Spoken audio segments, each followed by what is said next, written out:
What's up, guys? Hope you guys have been doing well. I've taken a couple weeks off because I needed to get my house in order because I got a baby on the way. But I'm back doing a couple shows, and I'll keep these going over the next several weeks. I'll keep you posted if anything changes with that. But tonight I've got a really awesome guest. We are going to talk about the Donald Trump win last night, which was probably unexpected for a lot of people. And also, like, kind of see if we think that this is a win for the Libertarian Party in general. But I got my good friend Michael Rectenwald coming back, a former presidential candidate who was at the convention in May, and didn't make it past there. But he's a cool dude, so I wanted to bring him back up, get all of his opinions on this stuff, see how his life has changed since May, and what his thoughts are of the current political environment. So, Hello. Mr. Rectenwald, how you doing tonight, man? Real well, thanks. Dude, thanks for coming back. Appreciate you being here. So I guess, like, let's start off. Like, I think the last time we spoke was, like, at least in person, was probably at the convention. On the floor the night that all the hell broke loose. Leading up to that, I know everyone was stressed out. Everyone was going here and there, and you were working your ass off for months on end just to get to that point. So I'd love to kind of like see, I guess, take us back to that day. Obviously everyone was kind of like expecting you to be the guy. Yeah. We all were. Everybody was expecting you to be the guy. I don't think there was a lot of people who saw these curveballs being thrown, backroom door deals, going down. So just lay it out there as much or as little as you'd like. Yeah, I'm free to talk. I'll say, yeah, definitely. I'll lay it out there. So I've written about this. I had a little Substack about the convention and the whole campaign. And so, yeah, it was what happened was it was Sunday, right? So the nomination process should have taken place the day before. Yeah. But thanks to a bunch of parliamentary masturbation on the part of certain contingents in the convention, it didn't take place till Sunday. So what happened is we had a little attrition from the Mises Caucus people because some of them had to leave. They hadn't planned on staying through to Monday. So we lost some votes there. But the big news was the Mike Termott turnabout, the termite turnabout, and his, throwing to Chase after promising me 3 times no less on the course of the campaign trail, and 3 seconds before he threw to Chase that he was going to support me, right before he went up to the microphone to say that he was going to be Chase's running mate, which is nothing if not an endorsement plus. He said to me, I asked him point blank, "You're not going to endorse Chase now, are you?" And he said, "No," just like that. 2 seconds later, he walks up to the mic and does this announcement. So this threw all those votes to Chase. That's why Chase won. This was by the way, I won the first 5 rounds and only lost finally in the 6th after Termott threw to Chase. So we had a handy, we had a handy lead throughout and a lot of momentum, but that crushed it right there. Termott's followers naturally went with Chase, and that was the difference. There's a lot of other, as one of the Mises Caucus board members said, it was a death by 1,000 cuts, including the attrition, including the chicanery that took place Friday and Saturday, the seating of delegates that were illegal, effectively, all kind of nonsense. So what I found out is that there's people in the Libertarian Party. I'm not talking about the party per se, that are every bit as slimy as Republicans and Democrats. And so that was very disappointing to learn. I thought I'd find more integrity within the Libertarian Party than elsewhere. Yeah, it doesn't seem to be that way anywhere nowadays, to be No. honest with you. No. Pretty wild, but, I was privy to some of that conversation prior to convention. Like, I talked to Mike Termont, I've talked to people on your team, and Michael Heiss, like, all kinds of people, and, I was aware that words had been said, that you guys were kind of, like, under an understanding at the very least, and verbal contracts are obviously worthless, but, even Yeah. up to, like, the day of, you know, I had conversations with people that were saying, like, this is still what's gonna happen if it turns out to be that, you know?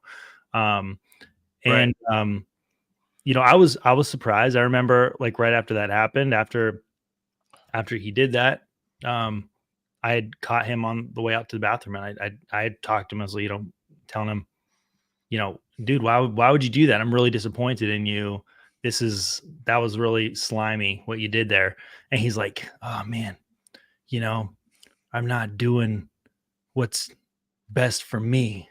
I'm doing what's best for the party." And Well, you do a pretty good imitation of him. I have no police officer experience whatsoever. But it was pretty wild. It was not like it's kind of a cheesy answer, but I've also had him on my podcast to talk about this since then too.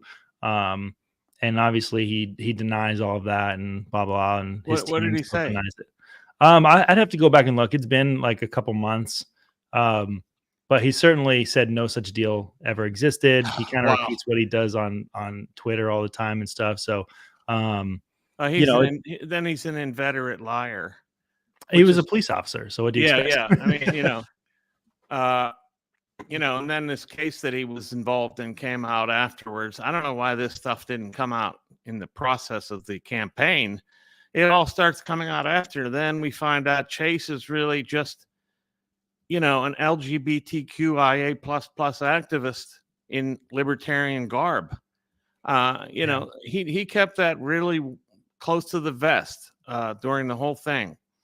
But that's really what it came down to for him. I mean, only thing I've ever seen coming out of that I saw coming out of his campaign were him running around in a pride flag at different parades and things like that. So, I mean, look, I don't have anything against Well, yeah, I mean, yeah, I do have some things against LBGTQIA plus plus. I think they're little totalitarians, but who want to force their word games and they want to force their words on us that we have to use towards them. They want to curb our speech, but also we pay for this. The federal government's been funding this stuff. So anyway, I think that that was my biggest issue with Chase from the beginning was the identity politics stuff. And I told him that directly on my show before the convention. I had pretty much every single candidate on my show to talk, and so I yeah, can learn more about them.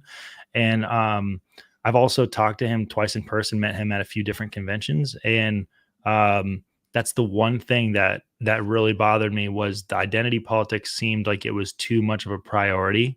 yeah, And then proceed past May, looking into the campaign itself, there were multiple times where he turned down being at a high value, high dollar fundraiser to go and be at a pride festival, which who knows, like there could have been like 500 people there. I don't know how many people he was going to sway a vote on with that, but you see videos of him, yelling voting in gender is non-binary. And yeah. I saw it, that. Yeah, it's non-binary. yeah, I don't know. Like I have a issue with that. Like my little brother's gay, but my little brother does not do that. You know what I mean? He's just gay. Like that's just who Yeah, I he mean, is. gay He is one thing, likes men. but this claim that the gender is non-binary is just pure nonsense. Okay, the fact of the matter is the preponderance of people align with with male or female or woman or man, whatever you want to call it. They changed gender sex difference into gender Hmm. back in 1955. John Money, the pervert sexologist, as he was called. Anyway, the point being, he's just, I mean, that's clever in the sense that he's trying to say, get out of the duopoly, but it's not true that gender is non-binary. That's just nonsense. And it just proves that he's deeply enmeshed in the I think LGBT movement. he's slightly older than LGBTQIA, I am. Like, so I think he's probably 38. I'm something 35. like that. Um, and I do think this age group between me and him is kind of where things really started shifting, especially in like in universities and schools and stuff. I know he went to college as well. Um, and I'm reading a book right now by Jonathan Haidt. I'm not sure if you're familiar with him. Oh yeah, we know each other. Oh, really? Okay. Oh Yeah. yeah, So, he taught at NYU when I was there. okay, I didn't realize, and I don't know like what your relationship is there, but I'm reading his book called "Coddling of the American Mind," Yeah, which goes back and talks about when they started implementing microaggressions in schools, and how since they started like basically treating that as an act of violence yeah, and teaching that it's literally like words can be violence, and treating PTSD with basically safeguarding people from experiencing trauma instead yeah, of exposing them to trauma and letting the PTSD fade away. yeah. That's Over approach. time, That's what you're supposed to do. right, and that just doesn't happen anymore. So I don't know if like that's something that might be going on here, but I do see a lot of people that are um, in that camp really saying like words can be a nap violation, words can be violence, and I really want to get that out of the Libertarian Party. Like if Yeah, I that's can have crap. anything, That's absolutely crap. Um, it doesn't accord with anything, and it also it curtails the right to speech, which means it also curtails the right of thought because, as Jordan Peterson points out, you really can't think anything until you're allowed to express it, and your thoughts don't become coherent really until you actually say it, say it or write it. So yeah, that's a terrible development. The idea that speech is violence. I've treated this in some of my books. The idea being that, and this all comes out of postmodern nonsense, but Chase has no idea about any of that. He's a epiphenomenon with a epiphenomenal mind. He doesn't really know much. I doubt he's read like Mises even. yeah, I'm not sure. I know that like he said he went to school for economics, but I honestly don't know how familiar with economics he is because I went to school for economics and I'm an Yeah. Austrian economist. Like this is like my thing is like um, and when I've questioned him on a couple things, it seemed like we weren't aligned in some of those. So I really don't know his understanding of economics at all. But yeah, like Anyway, it's I'm yeah, not bitter. It's just this is just a kind of like an objective. I mean, I've talked to a lot of people that see the same sure. thing. That there's nothing there. I mean, he's just a suit. Yeah, Uh, I do think that he um was just I don't know if there was anyone else over there that like what did you found somebody who got 2% of the vote in Georgia that would have got 2% of the vote any day of the year with any candidate, yeah. and That's that's your like accomplishment. Like I'm yeah, sorry, but like to me that's not like an accomplished person. Like I like to, root for people and vote for people who have actually done important things in the real world. Not just run for some yes, ridiculous election. yes. Shane Hazel did the same thing in Georgia. I think a And I few love years. that guy. Yeah. Yes. Yeah. He's pretty wild. He Um, is. we're probably going to go on to that somehow. But anyway, uh, um, yeah, I mean, it's just look. When I went to look, you wanted to be, to be really candid. So when I Yeah. went to the voting booth yesterday, I guess seems like ages ago because I stayed up till the end, till Nice. Trump spoke. Um, it was a bit of a laceration to see his name on the ballot. When I felt mine should have been there. Yeah. Yeah, and I was going to write LOL beside it, but I didn't want to invalidate my vote. Right. Uh, Right. but on the other hand, let's say I had won. Now I'm in a real predicament leading into the to the election because I would have definitely first of all, I wouldn't get 0.4%. I guarantee you I would have broken into actual digits instead of partial digits, fractions. I think I would have done better than a fraction. I know, like, I know you guys had a strategy beyond May. I wasn't like deep in on that, but I know we talked about it a little bit. Like, you were planning to go and hit up like a bunch of colleges all over the Mhm. country, Yeah. all the way through to election day. And I think that would have been a great strategy too, for sure. Yeah, I would have been trying to energize people, young people. I know how they think, where they're coming from. I tried to explain all this during the campaign. A lot of the things I was saying that I could do, people it kept poo-pooing it. At least, of course, your competitors are going to do that. But like, I had already been on top TV shows and stuff. I would have been on all of them. So I would have been on Rogan. I would have been on Tucker. There's no question. I was on Tucker 4 times when he was on at Fox. So it's not like I wasn't able to do that. And people, Termott would say things like, "Well, yeah, once anyone who's nominated will get on those shows." Oh, really? You think so? Good luck, buddy, because that's Yeah. bullshit. Yeah, it is bullshit. One of that kind of leads into the question that I wanted to ask you, which is just that, let's say things had gotten differently in May. Let's say Mm, you ran a full scale campaign all the way up to the end. There's been a lot of developments in the Trump campaign since May. yes, You know what it I would mean? have. He's made a lot of concessions. He's talked and tried to really, um, bridge a gap with libertarians, or try to, and trust me, I'm very skeptical. Like, I don't know if Yeah, any of yeah, this stuff is of going to course. happen. Like, I don't care about the guy. I hate the guy. I've talked enough shit about Trump. Um, but there's been a lot of talk, and there's been a Yeah. lot of concessions, and a lot of ideas that are very, like, really, presenting themselves to be like libertarian-esque, or at I least a mean, look, libertarian aligned. you have Um, Elon Musk, who's going to, reputedly going to be on this government waste division or whatever, which I think is a waste in itself. You yeah. shouldn't start another agency. You should just Well, I go don't in even there. know if they can without Yeah, congressional approval or something like that. But like, I don't know. No, you can. You can definitely oh, you start. can. Okay. Yeah, yeah, yeah. Like Biden made John Kerry as climate czar for. Oh, yeah. Okay. He invented several new not agencies, but like divisions of agencies. Like I read the executive orders. He must have made up hundreds of these things. Anyway, and they were all duplicates. They were all redundant. But look, this would have been very difficult for me in a way that I would have. I thought about this. How would I have handled Well, this? you've conceded. Like, that's really like No, not entirely. horizontal. No. Here's what I would have done.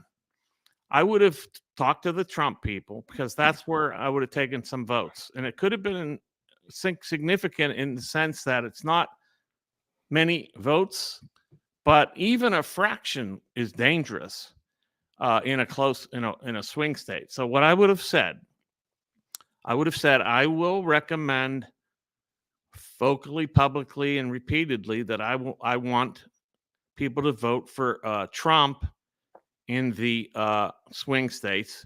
But I would have forced the Trump team, because I also know how to negotiate, to run voluminous ads in all of the blue states like mad. I would have said, you're going to spend $1 million at least on ads in all the blue states, so that we pick up percentages in those states. And then we would have gone into well over fractions in those states.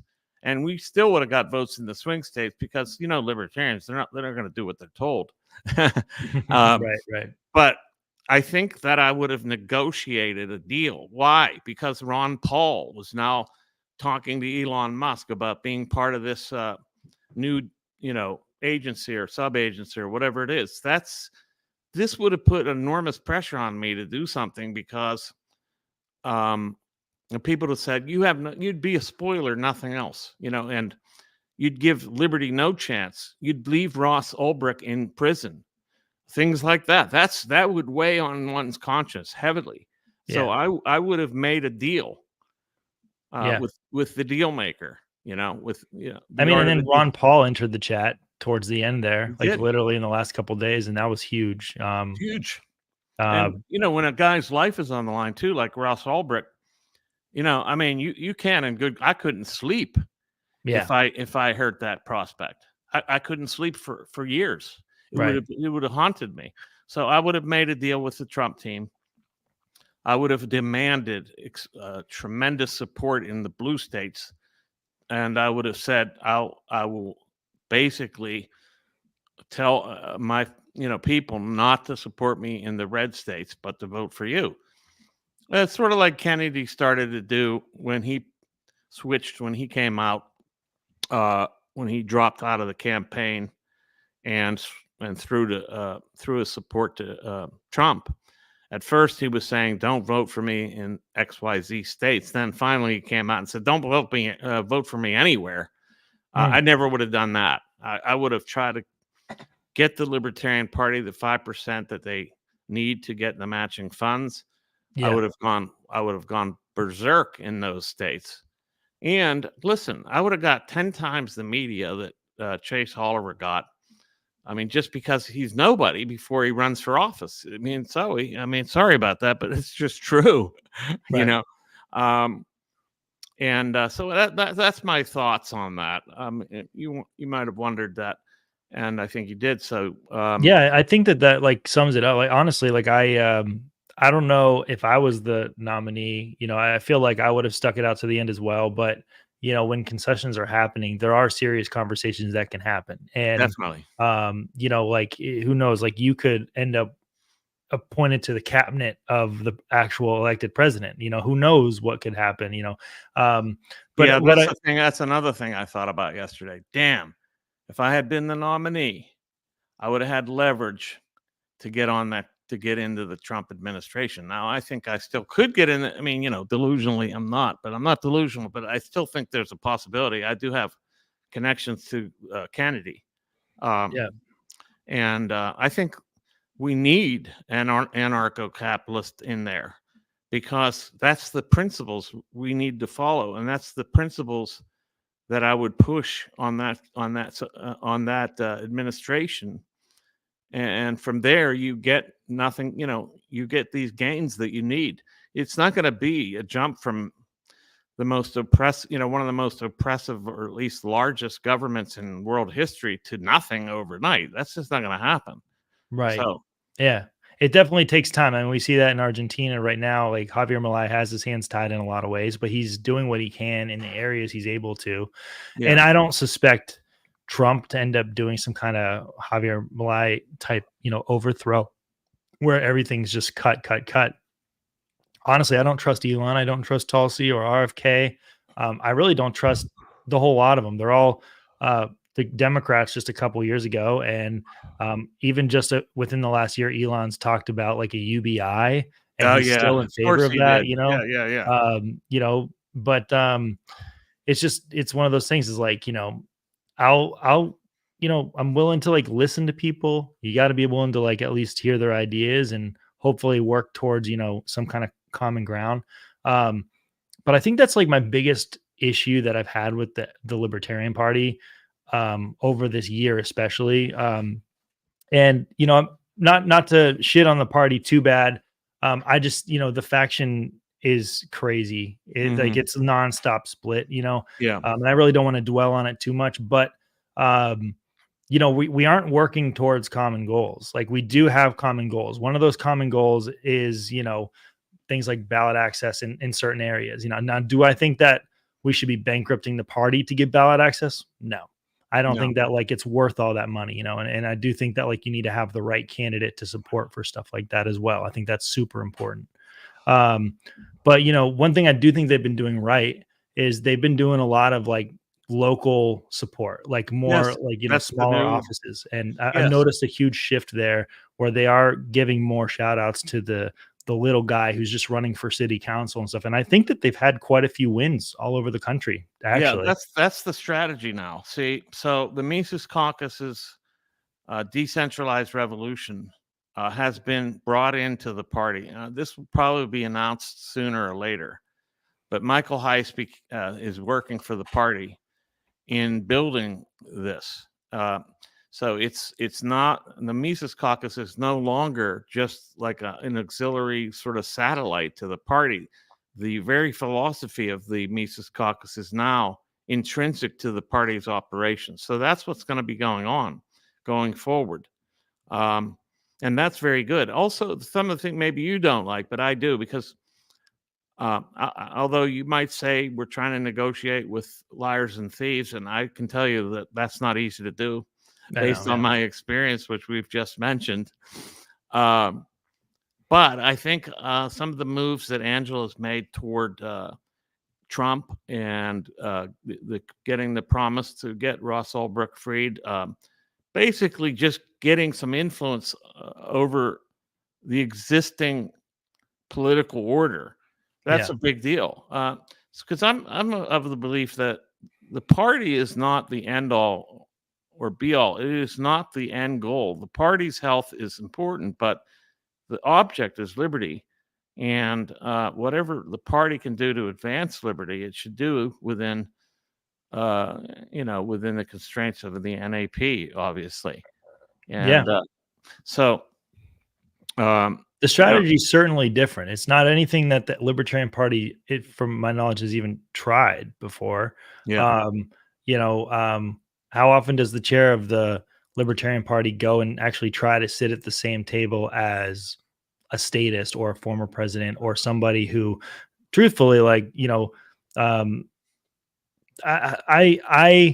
sure that the invitation would have been wide open for Joe Biden or Kamala Harris to have these conversations too. So don't get me wrong. I think that bridging gaps is everywhere, but I do think that libertarianism is more of a conservative philosophy. So yes, I do rightfully too. so, especially on economics and private property and protection there. People really do care about this stuff. They care about their bodies. They say they don't like mandates. They do try to ban a lot of things from time to time. I think my biggest gripe with Trump recently is actually his talk on tariffs. Yes. Which, well, it's a mercantilism. It's not a free market philosophy. And had I not been on a gummy that night, I might have said this at the press conference. It's mercantilism. But that being said, I prefer tariffs over certain goods than income tax. So if you that's could, true. Mm-hmm. I would get rid, if he could get rid of the income tax and try to make up the deficit with tariffs on non-essential goods, I would go for that. I think that's a step in the right direction. It's not, look, the obvious goal is to just start cutting the shit out of all this government and getting rid of the state, whittle it down to as small as possible. And that means, if you cancel the income tax, they're not going to be able to support large parts of the state, and that's good. That's my biggest thing that I think I'm skeptical on. I don't think that's even going to be possible to happen. My worry is that the income tax stays and then we still get the tariffs. And that would be terrible. My current occupation is I bid out construction jobs. I'm a project estimator and an admin. So I work with all these materials all the time, and the prices shift up and down. I know even just over a couple years ago, when Trump had implemented certain tariffs on things, prices had skyrocketed. There were shortages. It was an absolute nightmare. And that cost was going straight to the consumer, and people couldn't afford to get important infrastructural work done. Things that they needed to do, and the cost of wood was up, the cost of PVC piping was up, solar panels, you name it. Like, for builders, tariffs are really bad. And people complain about high housing costs. Like, it just goes up, So. Two of my brothers are builders, actually. Pretty big construction firms. So they build malls and mall stores and things like that. But he mentioned that to me. That was one of the reasons I got one of my brother's support for my campaign, is that I was fighting for the real free market. And I would have been out there saying that in no uncertain terms on every issue. Oh, sorry. Oh, you're good, man. You're I good. got to turn this off. This connected here. So let me just tell him to not do that again until I figure out how to get this connected. But yeah, I mean, like, there's a lot of things there, and I can't say that I've agreed with Angela on everything. Yeah, I've spoken up against like the RFK joint fund, because I do think that like there's ways it could be interpreted legally outside of the realm where yeah, like they could yeah, see it as some kind of endorsement or supporting another candidate. yeah, And I was concerned that it would open up lawsuits to the party. And I've had a lot of conversations with a lot of people on both sides of the argument, and I ended up settling on is, you guys do, I guess, what you want. Like, I don't agree with it. I wouldn't have done it, but you know what? We don't really have a lot of options because we're losing money. We're bankrupt, basically. So yeah. I mean, yeah, we need to make our money back. So yeah. I mean, I had some involvement with that, but I won't get into it too much. But yeah, that was tricky. But and I looked over the contract pretty closely that the affiliates would sign, and there were some concerns about that contract, but that's kind of like the weeds that I don't really want to get yeah, into. no, like really, like it's honestly, it's one of those things where it's like, um, I don't think that at the end of the day there was any other option, because fundraising wasn't there, Yeah, and the party needs money. So, um, I guess bite off one hand to feed the other. But I think that the health of the Libertarian Party can get better now that November 5th is behind us. Like, I do yeah, think that like we will be able to find ways to work towards common goals. But in terms of like what the future of the party looks like, I think it's going to be more of a decentralized approach. I do see it yes, being more of a localized thing. yes. I don't think that people should put as much juice behind, who the nomination is for president and And vice I agree. president. I agree. Yeah, that was Um, an argument I was trying to make, but it's a hard argument to make during a presidential campaign. yeah, right, right. It's like this. But what I was trying to get at is that that role should be a spokesperson for the movement that the party would undertake, Yes. and that getting publicity to that movement. Yep. That's really what it should have been. I never, anybody that was saying they were actually running for president was LARPing. You know, Yeah. Right. I mean, we're gonna get no one. No, everyone knew no one's gonna get 5% of the vote. This election was too contentious. We probably weren't going to get 2% of the vote, right? yeah, I don't think it mattered who the candidate was, but it's just a tight race this year, and yeah.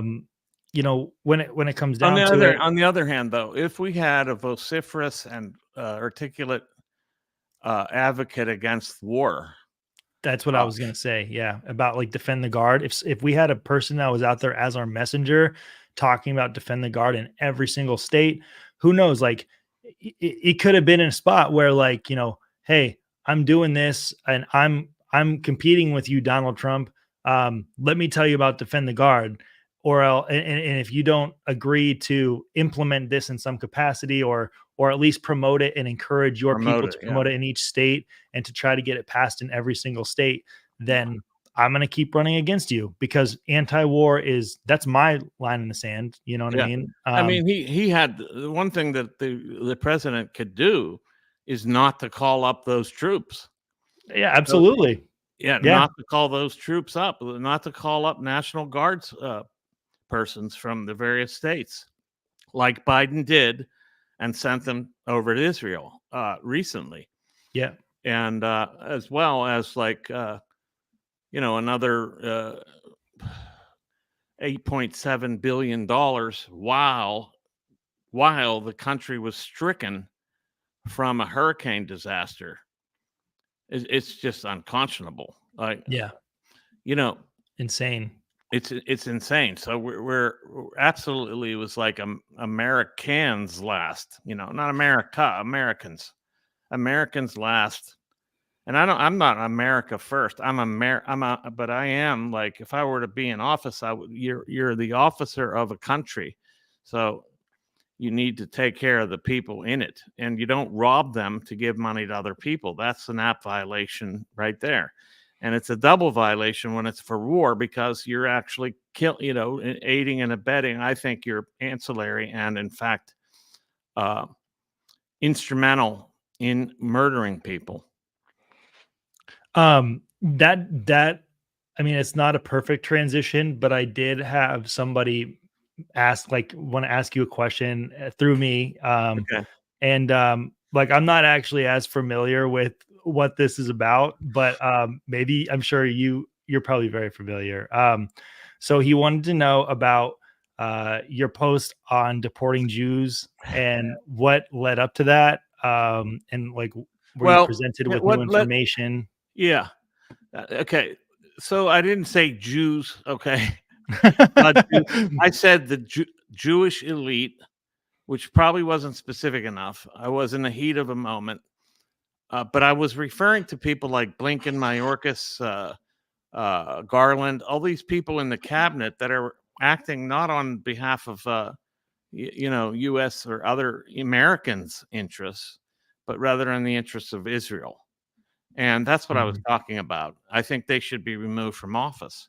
I didn't mean they should be put in a pound, in a concentration camp. I meant they should be removed from office. Okay. I tried to clarify that later. Yeah. You know, Um, it was just in the throes of this hurricane thing, and the sending of more money, and then it was the Lebanon invasion, and just unbelievable what's going on there.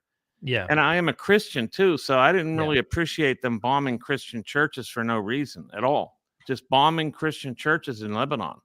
It's Yeah. unbelievable. And So I gotta say, like, honestly, like, I'm pretty appalled by all that stuff that's going on too.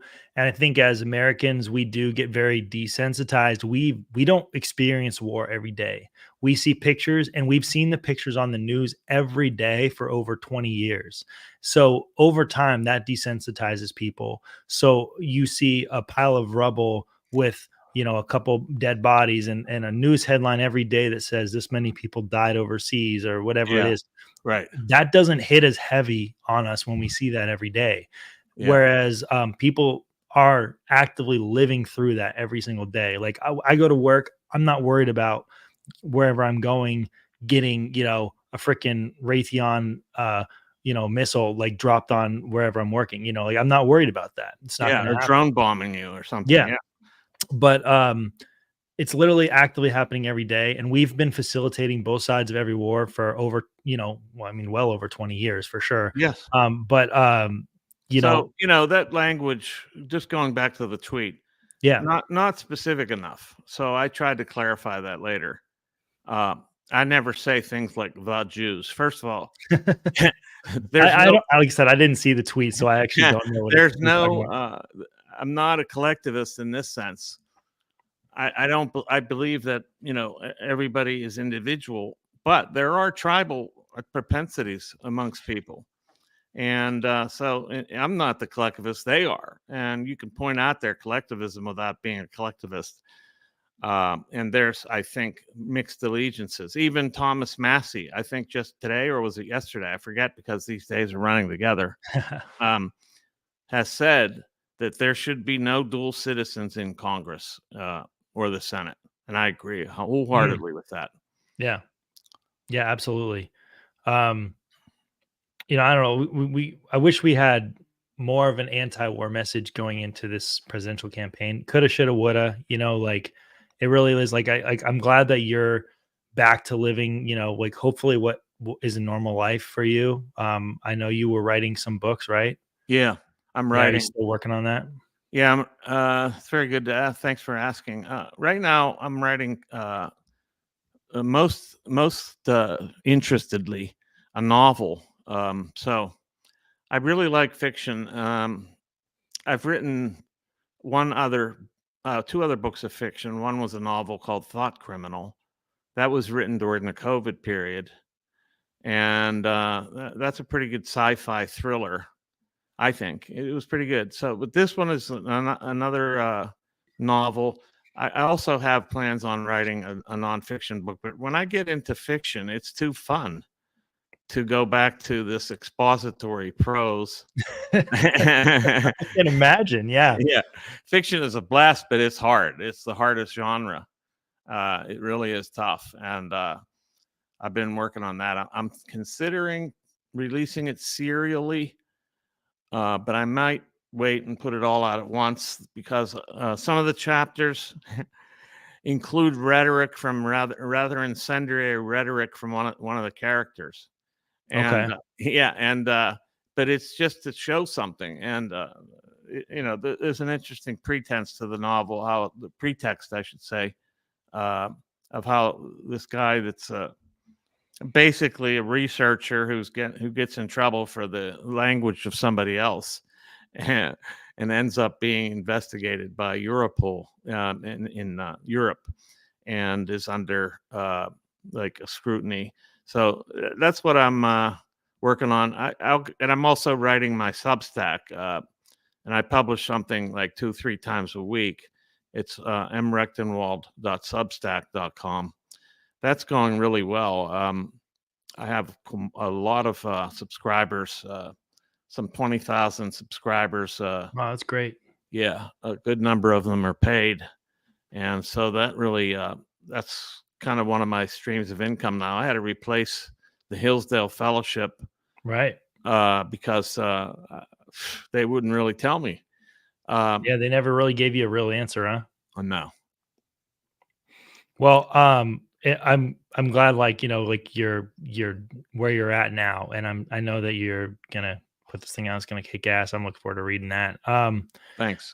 Another question I did have too, and it does kind of tie into everything else that we were talking about.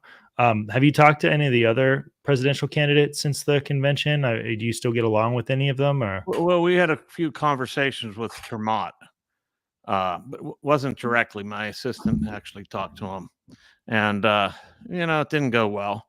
Yeah, I can And imagine that. since Yeah. then, I had also gotten a call from Chase Oliver asking if I would, get involved with helping on the anti-war movement part of it, and I said absolutely, and I never heard back from him. Really? Wow. Yeah, I mean, that's not surprising because that's actually happened quite a few times on a couple different things there. So, yeah, um, and then some of the other candidates, there's a little bit of vitriol between us. Some of the things they did during the campaign are not forgivable to me. I mean, I forgive them, but I don't forget. They did things that were just obscene. Like, I didn't do any of that stuff. Like, they had like, teams of investigators, digging up things that were totally irrelevant.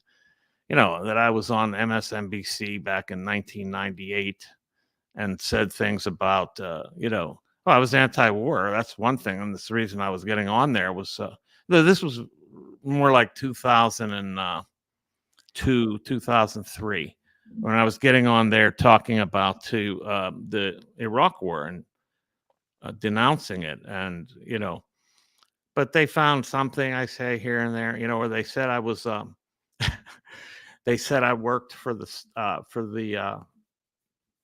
feds because I wrote a paper when I worked in the Robotics Institute at Carnegie Mellon while I was doing my dissertation.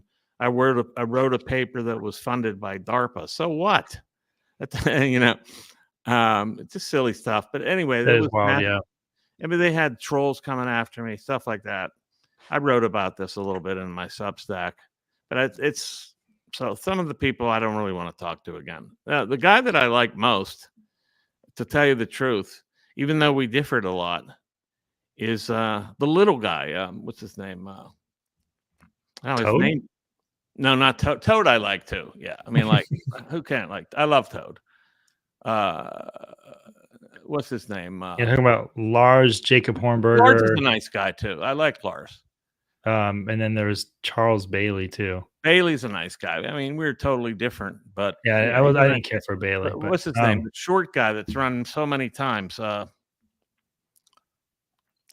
See that his name escapes me is a good sign. Yeah, exactly. That means that, Jacob Hornberger. That's it. Yeah, Jacob okay, Hornberger. Hornberger. Yep. Yeah. I like that guy. I used to tell him after debates. I said, "I love you, dude. He's a good guy."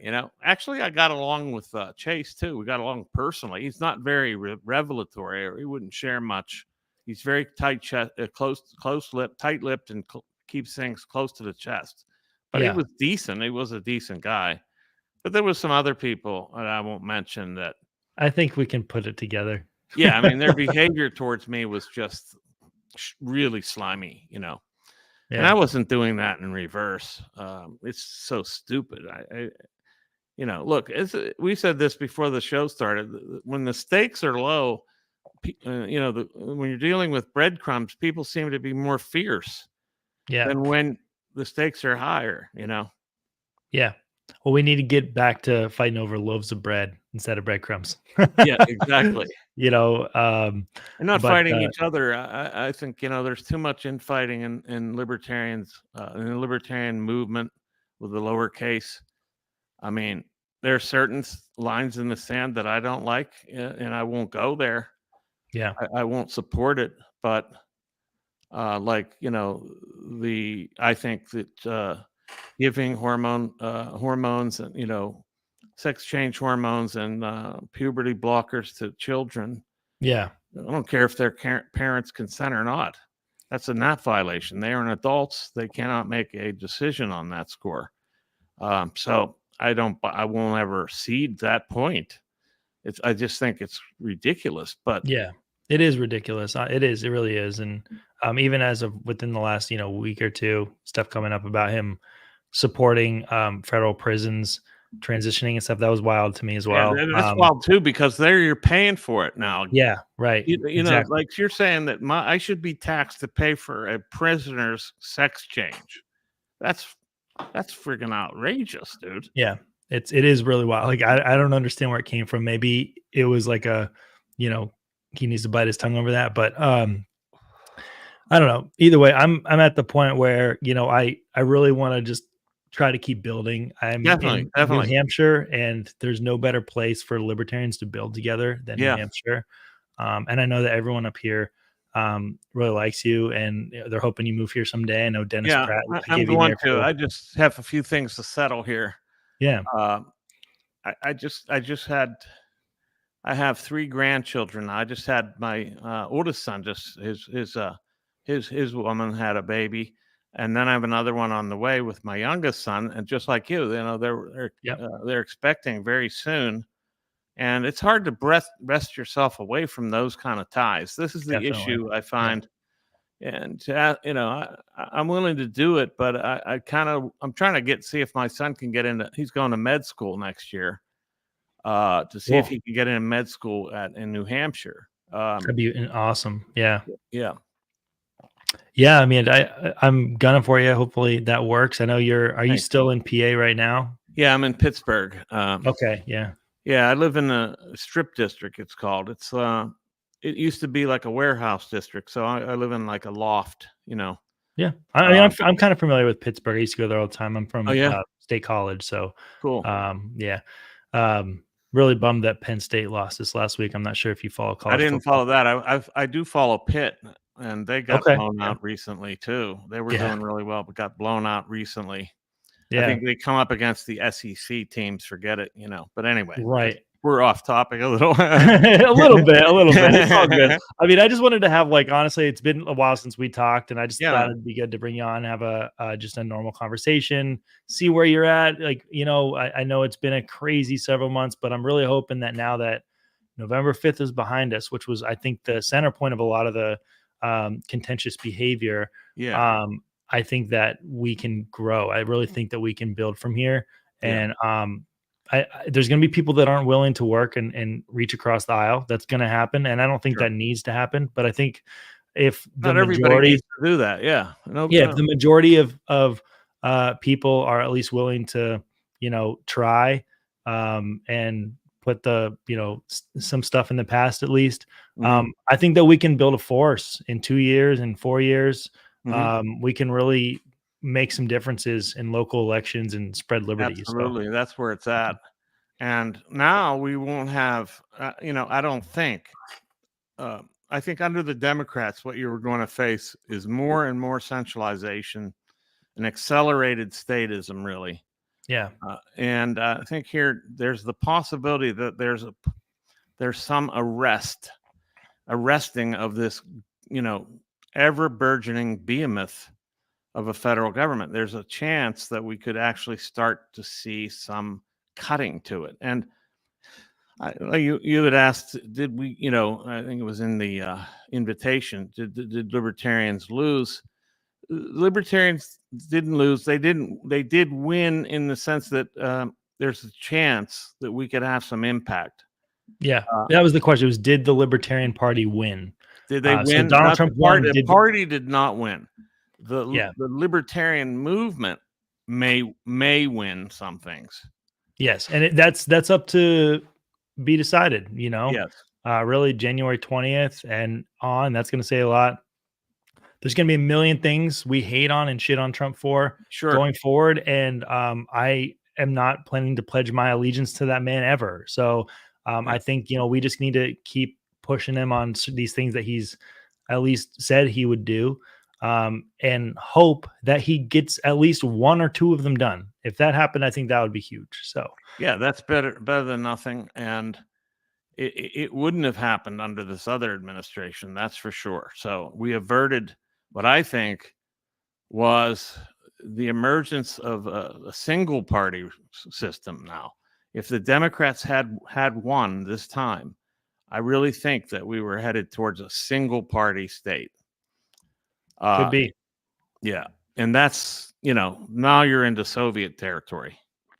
And I'm, like I said, and I'm skeptical of everything. I kind of think Trump was installed in a way. So, okay. I mean, it's like one of those things is like, where are we at here? But either way, man, we've been here almost an hour. Okay. Dude, I really appreciate you coming on. I guess tell everyone where they can find your Substack, where they can find you on Twitter. My Substack, and I'd like, please subscribe. I put out libertarian-minded stuff all the time. It's M. Rectenwald, or just mrectenwald.substack.com, or just search for my name and Substack. My main website is michaelrectenwald.com, where I keep the static stuff. And then it's Wreck the Regime on X, at Wreck the Regime, and all across social media. I don't use anything but X. My social media team did. I don't care for Instagram or any of that.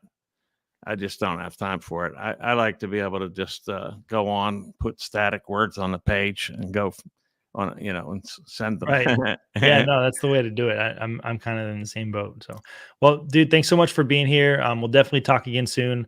I'll drop you backstage and we can catch up in a few, and I'll close off the show. All right. All right. Great. Thanks. Okay. Yep. All right. Thank you so much for watching tonight. I hope tonight was a good, fun show for you guys. If you get a chance, please check out my new nonprofit, which just launched this last week, called Punks for Liberty. We are aiming to create a coalition of musicians all over the country, of every scale, that are fighting against anti-censorship, that are standing up for free speech and personal freedoms.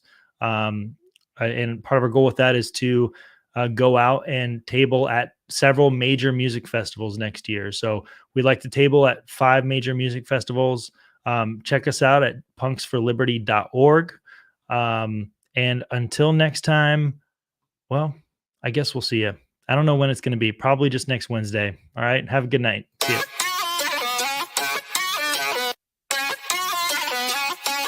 Coming for the throat!